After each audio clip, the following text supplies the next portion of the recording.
মুসারে আল্লাহরে জিগাইবানি, আমি গরিব মানুষ, আমি ভালো কিছু কিনতে পারি না, ছেলে মেয়েকে ভালো কিছু খাওয়াইতে পারি না, ভাঙ্গা ঘর, এত গরিব, ভালো করে ঘর বানাইতে পারি না।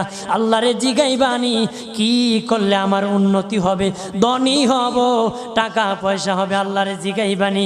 আল্লাহ মুসা নবী কয় ঠিক আছে, আল্লাহরে জিগাইব তুমি কেমনে ধনী হইবা।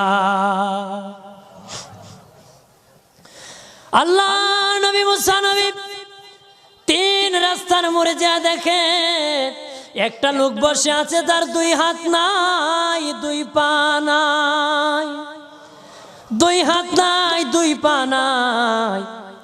ওই লোক ডাক দিয়া কয়, মুসা রে, জীবনে কোনোদিন নিজে হাঁটতে পারি নাই, নিজ হাতে খেতে পারি নাই, কেউ খাওয়াইলে খাই, নতুবা উপবাস থাকি, বৃষ্টি আসলে ভিজি, সেখানে আমি আবার